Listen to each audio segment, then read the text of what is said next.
Bom dia, tudo bem? A mensagem que Deus colocou para mim hoje, ela diz assim: por mais que você conte para os outros, tem coisas que somente Jesus pode entender. Senhor, tende misericórdia de nós. Perdoa, Pai, todos os nossos pecados. Livra-nos de todo mal. Nos afasta de tudo aquilo que não vem de Ti. Nós agradecemos, Senhor, por mais esse dia, pelo alimento, pela palavra, pela presença. Aceita, Senhor, essa nossa oração, esse nosso louvor, pois nós Te amamos, bendizemos, adoramos. Somente Tu é o nosso Deus e em Ti confiamos.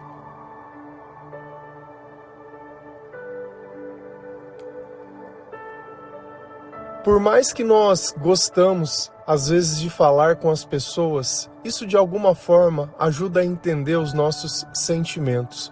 Porém, não existe melhor conversa do que aquela que nós temos com o Senhor. E essa conversa nós chamamos de oração.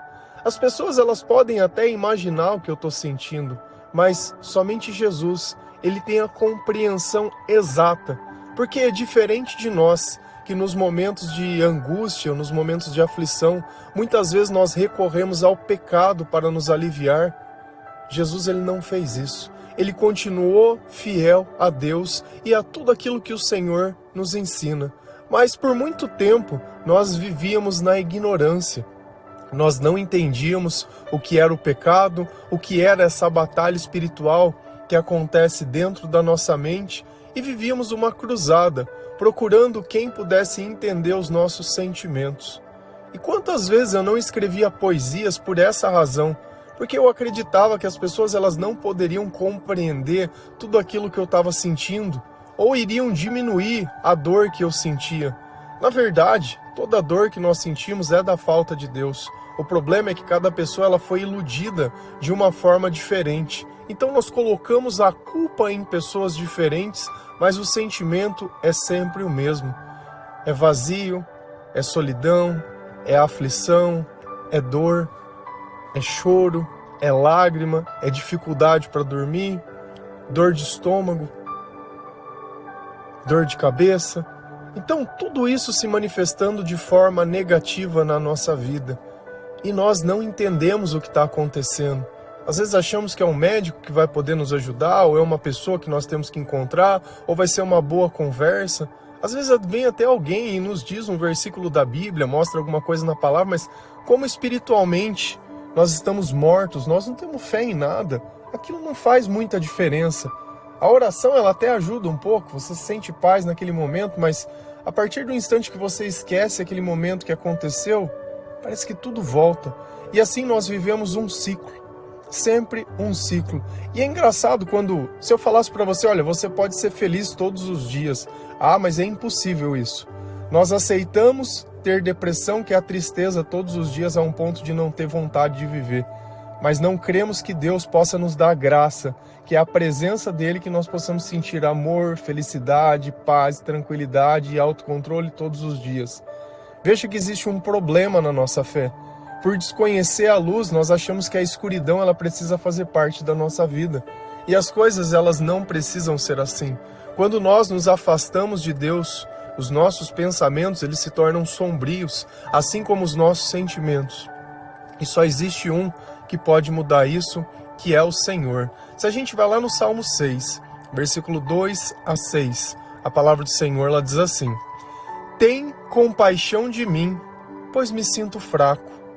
Dai-me saúde, pois o meu corpo está abatido e a minha alma está muito aflita. Ó Deus, quando virás me curar? Vem salvar a minha vida, ó Senhor Deus.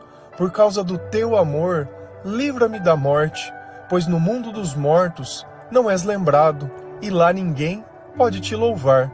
Estou cansado de chorar todas as noites, a minha cama se molha de lágrimas, e o meu choro encharca o meu travesseiro. Então essas palavras são de quem? Do rei Davi. E eu lendo essas palavras me lembra muitas poesias que eu escrevia. Só que entre eu e Davi existe uma diferença, que ele conhecia a Deus e eu não. Todas as minhas esperanças elas estavam nas pessoas. Então iria chegar alguém que teria tanto amor que seria o suficiente para ela e para mim. E a gente sabe que não existe isso. Todo o amor que nós sentimos é a presença do Espírito Santo. Tudo aquilo de bom que nós fazemos é Deus influenciando os nossos pensamentos. Se as minhas intenções forem más, não importa o bem que eu tenha feito, continua sendo errado, porque tem uma intenção por trás de tudo aquilo, tem um interesse pessoal, e isso estraga toda a caridade, estraga toda a bondade, estraga todo o gesto. E nós temos que entender que os nossos sentimentos, eles se baseiam no nosso relacionamento com Deus. Se eu faço as coisas que Deus diz, que Ele coloca nos meus pensamentos, ainda que fora de mim o resultado seja injustiça, seja contrário às coisas que eu creio que eu mereço, que eu creio que deveriam acontecer, dentro de mim está tudo bem, está tudo tranquilo, porque eu tenho paciência, eu tenho esperança, eu tenho fé, eu tenho comunhão com Deus. Então eu creio em coisas que elas estão muito além de um momento, porque eu estou sendo preparado para viver a eternidade. E Davi, ele sabia que ele tinha momentos que ele acabava pisando na bola com Deus, que ele acabava esquecendo Deus. Porque a gente tem que entender que Davi, ele foi lá e começou servindo Deus de uma forma grandiosa, se colocou numa posição de destaque, todo mundo conhecia, tinha músicas que falavam dele, era perseguido pelo rei, era conhecido, tinha fama, as pessoas confiavam nele. Só que a nossa relação com Deus, ela se baseia em Deus. Enquanto eu estou servindo Deus, grandes coisas acontecem. A partir do momento que eu viro as costas para Deus, só vem ruína e destruição. E ele entrou num desses buracos, aonde nós ficamos vaidosos demais, orgulhosos demais, cremos que já sabemos demais. Faz tanto tempo que eu faço isso. Todas as vezes que eu abro a Bíblia para ler, para mim é como se fosse a primeira vez. É o mesmo respeito, é o mesmo temor, é o mesmo carinho, é a mesma necessidade. Será que existe um copo de água que é mais importante do que o outro? Será que existe uma vez que você for no banheiro que é mais importante do que a outra? Será que existe um prato de comida que ele é mais importante do que o outro? Tudo aquilo que é necessário, ele é importante no momento que eu tenho necessidade. E nós temos que começar a valorizar aquilo que é necessário, não desmerecendo as coisas. Poxa, se é esse prato de comida que você tem, louvado seja o Senhor, porque tem gente que nem comida tem para comer. Se essa é a roupa que você tem para vestir, louvado seja o Senhor, porque tem pessoas que nem têm. E assim tem que ser com tudo, desde a casa que a gente mora, das coisas que a gente possui, de um banho que a gente pode tomar, de um perfume, que é um capricho. Você poder passar um perfume é um capricho, tem gente que nem banho pode tomar. Então tem tanta coisa na nossa vida que a gente faz que muitas pessoas elas não podem fazer. E eu não vou entrar no mérito se é justo, se é injusto, se é certo, se é incerto, se está pagando, se não é, se é colheita ou se não é, mas eu não diminuo a graça de Deus. Todas as vezes que nós podemos ler a palavra, nós não podemos diminuir, porque nós podemos. Existem lugares que nem isso eles podem. Sabe? Então eu tenho que começar a olhar o que eu posso fazer e continuar fazendo e agradecendo e louvando a Deus para que eu não entre no buraco da vaidade, querendo distinguir se isso é bom ou ruim pela marca, pelo lugar, pela circunstância, pelo momento e por isso e por aquilo. Todas as coisas elas são boas quando o Senhor está conosco. Eu só consigo reconhecer o valor de cada refeição, de cada momento, de cada abraço. Olha as pessoas como se elas não fossem durar para sempre, porque a nossa alma, sim, quando ela está ligada ao Senhor, é sinônimo de eternidade. Mas nós nunca sabemos quando vai ser o último abraço, quando vai ser o último telefonema, quando vai ser a última vez. Trate as pessoas com carinho, com respeito, com amor. Nós ligamos para desabafar, para falar, para reclamar, e o quanto nós nos sentimos feridos e chateados, mas nunca dizemos o quanto amamos, o quanto aquela pessoa ela foi importante na nossa vida, o quanto ela facilitou a nossa vida. Sabe, eu acho que chegamos num ponto que nós não precisamos mais cobrar, mas agradecer. E ele começa dizendo, olha, tem compaixão de mim, pois me sinto fraco. Aonde ele foi recorrer quando ele se sentiu fraco? Foi às pessoas? Não. Foi tomar Um estimulante, um cafezinho, um energético, um pré-treino? Não. Foi tomar um remédio? Não. Ele procurou quem? Deus. E pediu que Deus tenha compaixão dele, porque ele entendia que os sentimentos ruins estavam ligados aonde? Ao mundo espiritual. E quanto mais eu vivo afastado de Deus, mais eu pago o preço. E o preço vai ser pago na onde? Na minha saúde, no meu bem-estar. A depressão é o quê? Uma doença. Quando você tem dor de estômago, é o quê? É uma doença. Aí você vai lá e vai falar que você tem gastrite. Insônia é uma doença. A dor de cabeça, a compulsão alimentar ou a desordem alimentar. Então, toda aquela desordem que a gente sente dentro de nós é a falta de Deus. Ah, mas eu vou na igreja, mas você obedece a Deus? Ah, mas eu não faço mal para ninguém, mas você ama alguém? Você deixa os teus interesses de lado ou não? É aqui que está o ponto. O evangelho é sobre as boas novas de Deus para quem obedece. Jesus, ele obedeceu Deus até a morte na cruz. E você não consegue obedecer Deus quando ele te pede algo tão pequeno. Você sofre como se a tua vida dependesse de outra pessoa e não de Deus, porque você não sofre por não estar na presença de Deus, você não sente esse mesmo sentimento, você não tem o mesmo medo do que Deus possa pensar, do que você tem do que os outros podem pensar. Então, quando eu coloco o outro no lugar de Deus, é idolatria. A nossa fé, ela se faz através de Jesus Cristo. A nossa conversa com Deus se faz através de Jesus Cristo. Foi Ele quem Deus deixou para nós conversarmos. Nós não precisamos de intercessores. E conversar é o desabafar que a gente começou dizendo. Eu tenho que contar para Jesus como está meu coração, como estão meus sentimentos. Então Davi pedia, dai-me saúde, Senhor, cura-me, pois o meu corpo está abatido. Ele estava fraco, ele estava cansado, ele estava abatido. E ele sabia que era espiritual. Porque às vezes a gente fica ali sem fazer nada um dia inteiro e não está morto. Sabe, a cabeça ela não para um minuto. Um minuto ela não para. Só que ela nunca está vivendo o presente. Ela sempre está vivendo o passado ou sempre está vivendo o futuro. Porque é a eterna insatisfação de procurar os culpados do passado. De procurar os sonhos daqueles que podem trazer algo no futuro, mas nunca o presente parece que é bom o bastante. E o único tempo que nós podemos viver é o presente. E é por isso que nós ficamos cansados, porque nós estamos fazendo uma viagem num tempo que ela é inexistente. Estamos vivendo uma ilusão dentro da nossa cabeça. E a minha alma está muito aflita. Olha como ele ligou todas as coisas.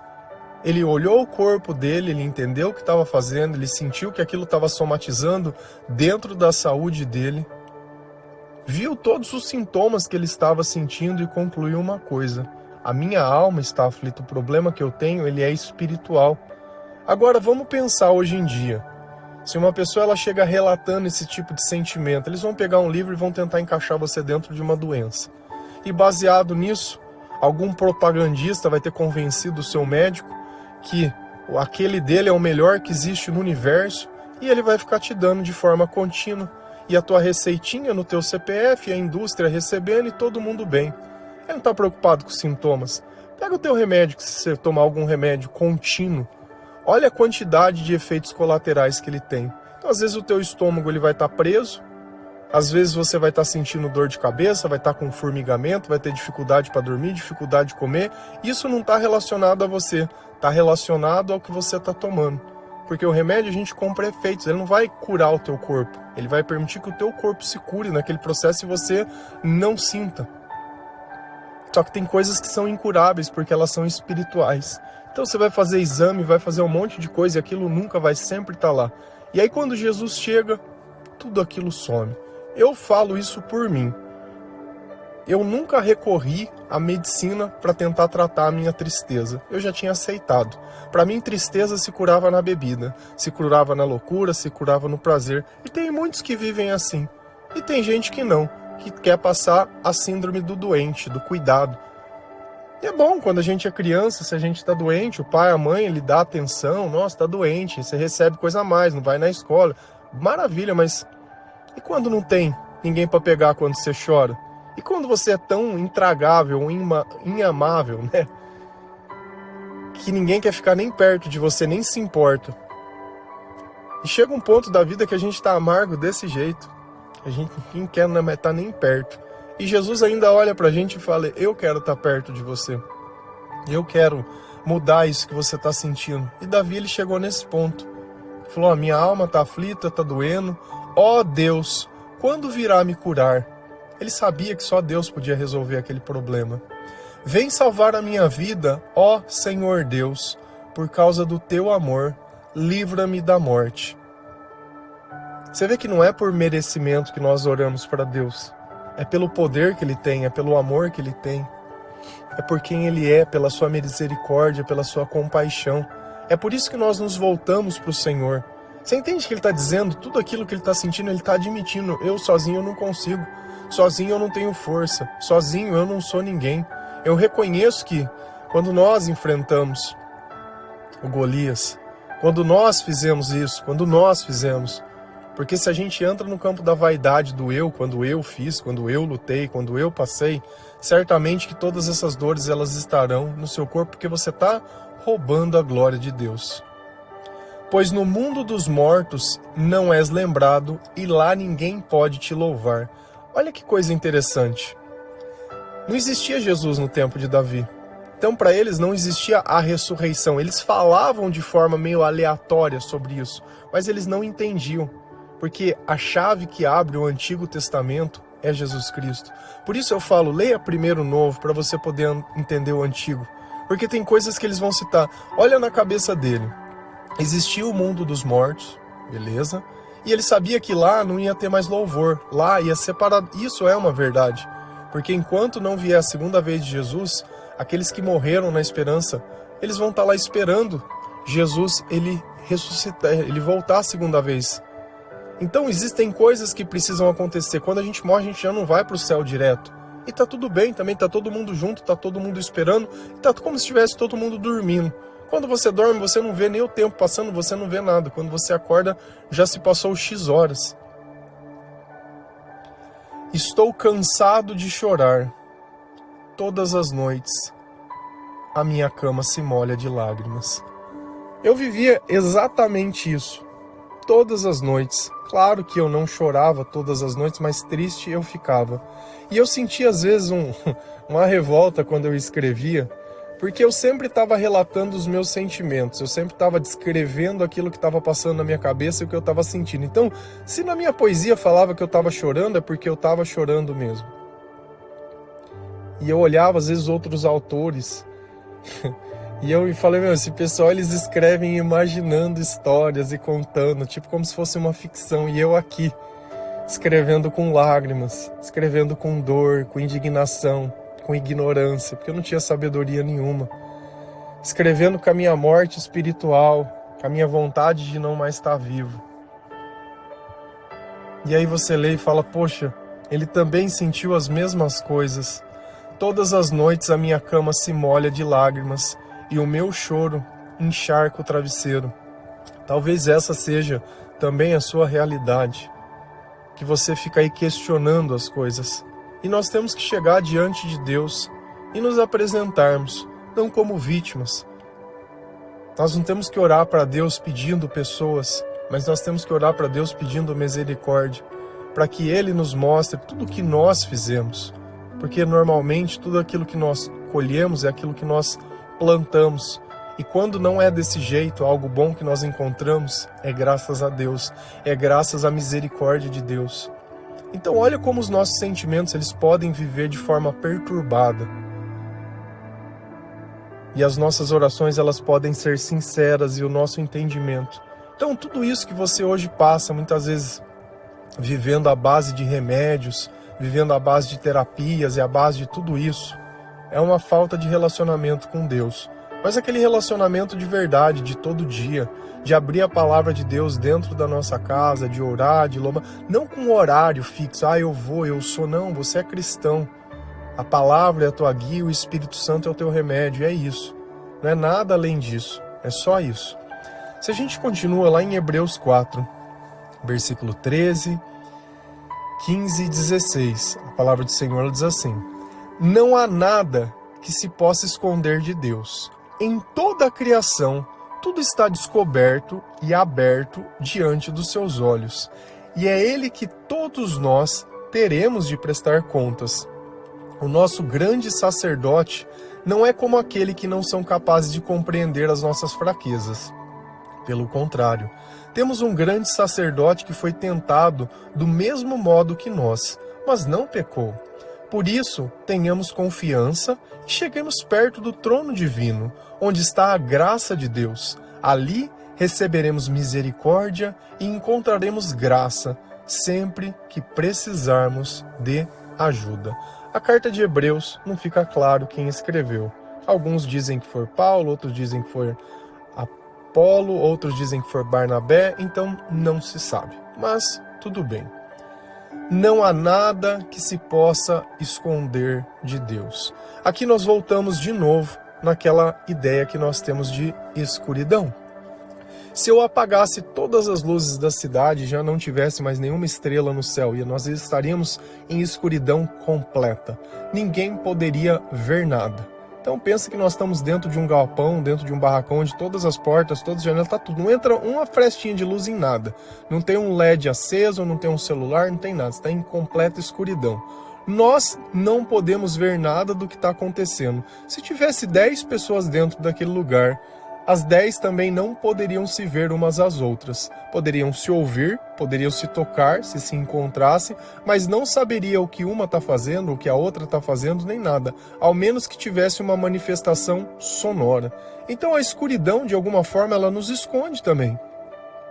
Mas Deus é a luz. Diferente desse estágio, se nós acendêssemos uma luz dentro daquele lugar, todas as pessoas poderiam se ver. Todas as pessoas teriam uma ideia, a dimensão do que estava acontecendo, aonde elas estavam, e mesmo sem se falar, elas poderiam começar a se comunicar. E é assim que nós nos comunicamos, muitas vezes num olhar, num gesto, em uma palavra. E com Deus é assim. Não há nada que se possa esconder de Deus, porque Deus, Ele vive na luz. Nós vivemos na escuridão, nós vivemos muitas vezes de olhos fechados. Não estamos reconhecendo o que está acontecendo do nosso lado, não damos valor às coisas que deveriam ser dadas. Vivemos como se a vida fosse o aproveitar. E depois chega a dificuldade e a gente vê que a gente desperdiçou.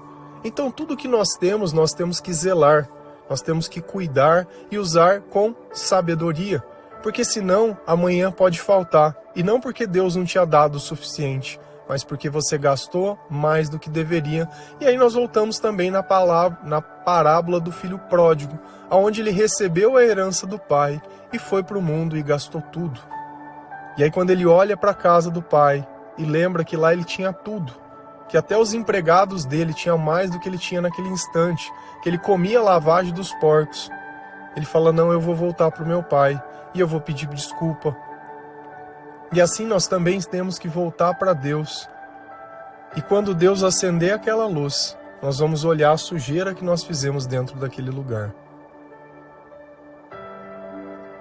Em toda a criação, tudo está descoberto e aberto diante dos seus olhos. Deus, ele está vendo todas as coisas. Deus, ele sabe tudo o que aconteceu. E às vezes você está ali querendo colocar a culpa em alguém. Ele sabe, ele viu. Ele viu.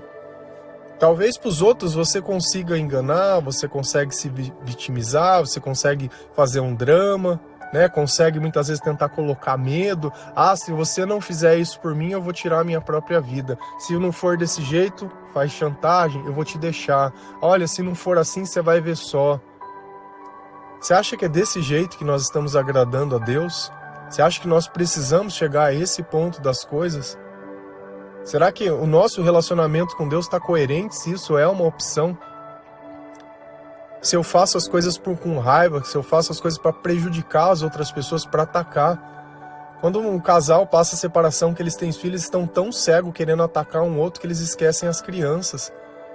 Sabe, será que a vida tinha que ser desse jeito? Será que o que vale mais é realmente isso mesmo? Será que é provar? Provar para quem? Você acha que alguém olha e te leva a sério? Tem muita gente que te segue só para rir da tua cara. Sabe, você acha que porque as pessoas elas estão ali curtindo e batendo palma porque elas estão. Tem coisas que eu tenho só a única rede social que eu uso é o X. E o Facebook para responder, mas eu não tenho o costume de ficar olhando onde pessoas postam foto, postam as coisas, é mais para acompanhar, sei lá, uma notícia, alguma coisa nesse sentido. Então você acaba percebendo que eu nem gosto de entrar, por quê? Porque aquilo não existe, é uma vida que não existe. São coisas que não existem, sempre querendo me vender alguma coisa, um conhecimento, uma sabedoria. E aqueles que falam de Deus só sabem pedir like, só sabem pedir curtida, só sabem pedir alguma coisa. Sabe, é uma pedição, só sabe pedir. Ninguém sabe dar nada, ninguém faz nada. Sabe, tudo que eu faço é para mostrar aquilo que Deus me deu, de graças recebeis, de graças darás.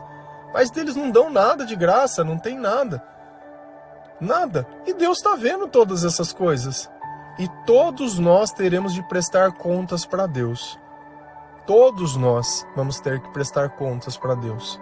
Da forma que nós gastamos, da forma que nós vivemos, das coisas que nós falamos, das coisas que nós pensamos, de tudo. O nosso grande sacerdote não é como aqueles que não são capazes de compreender as nossas fraquezas. Quem é o nosso grande sacerdote? Jesus Cristo. E por que ele fala que Jesus ele consegue compreender as nossas fraquezas? Porque ele passou pelas mesmas coisas que nós. Ele chorou quando ele encontrou Lázaro, já tinha perdido a vida. Ele se sentiu cansado, tanto que a gente olha na passagem da mulher do poço. Ele está cansado, ele vai pedir água para a mulher para poder tomar uma água. Jesus ele suou sangue porque ele estava aflito. Jesus ele foi traído pelos seus amigos. Jesus ele foi abandonado. Jesus viveu uma família a qual não aceitava quem ele era. Muitas vezes chamava ele de louco, de doido. Eles não entendiam o que Jesus passava. E às vezes é assim que nós nos sentimos. Dentro de um mundo onde nós nos sentimos sozinhos, onde tudo aquilo que nós falamos ninguém consegue entender, que às vezes a gente tenta se encaixar dentro de um lugar, mas parece que nada encaixa.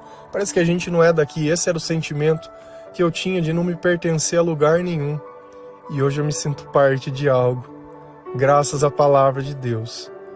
Graças àquilo que Jesus coloca dentro do meu coração, eu tenho uma certeza que a eternidade é o meu lugar, que o reino de Deus é a minha casa e que a minha vida só faz sentido ao lado dele.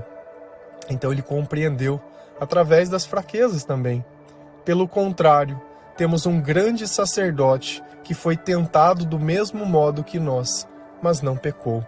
A diferença de Jesus para a nossa é que Jesus ele não tentou dar um jeitinho.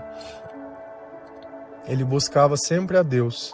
Ele ouvia sempre a Deus e obedecia sempre a Deus, independente do que tivesse que acontecer. Afasta de mim esse cálice de sangue, mas que seja feita a sua vontade e não a minha. Nas nossas orações nós temos que entregar sim o nosso momento para Deus, mas também saber ouvir e cumprir aquilo que Ele nos ensina, senão também não adianta nada. Por isso, tenhamos confiança e chegamos perto do trono divino. Então nós precisamos chegar perto de Deus, confiando em Deus. Ele sabe dos nossos pecados, mas eu preciso confessar. Cada vez que eu partilho com um cristão, cada vez que eu partilho com alguém que tem o conhecimento da palavra de Deus, eu estou confessando.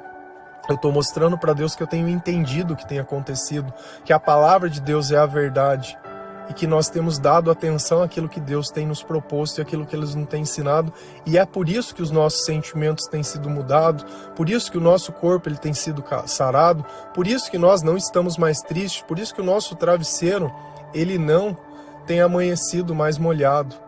É porque o Senhor ele tem nos consolado, o Senhor ele tem estado conosco. Onde está a graça de Deus? Aonde está a felicidade? Então é perto do Senhor que nós podemos encontrar a graça. E a graça ela é o favor imerecido. A paz que excede todo o entendimento vem da presença de Deus. Ali receberemos misericórdia. E a misericórdia ela não faz por merecer. Ela faz por amor. Então muitas vezes eu faço as coisas para as pessoas não porque elas merecem, mas por amor. E amar é justamente isso, é entregar aquilo que Deus nos deu a outras pessoas. Não porque elas merecem ou não, mas porque Deus disse: entrega, faça, faça. E assim nós vamos colocando a nossa vida em disposição ao Senhor e encontraremos graça sempre que precisarmos de ajuda.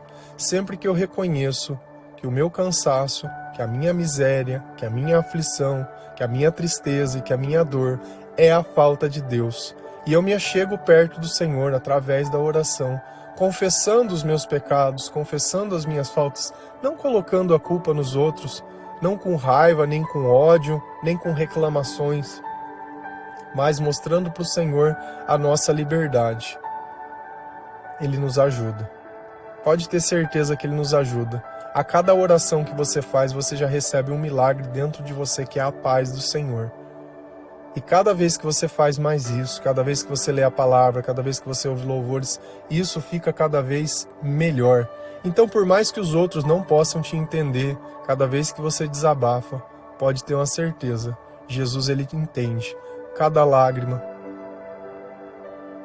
cada gesto, cada coisinha que você faz. Só que mais importante dele entender é você obedecer aquilo que Ele coloca dentro do teu coração. Amém? Que o Senhor, Ele abençoe a todos nós, que nós possamos conversar com Deus com sinceridade, com maturidade, reconhecendo que nós não aguentamos mais, que estamos aflitos, cansados, angustiados, abatidos, feridos, chateados, mas que a resolução disso não vai ser o castigo das pessoas, mas vai ser o perdão dos nossos pecados, porque assim nós seremos sarados e seremos curados pelo Senhor. Amém? Que Deus abençoe cada um de vocês. Feliz a nação cujo Deus é o Senhor. Um bom dia.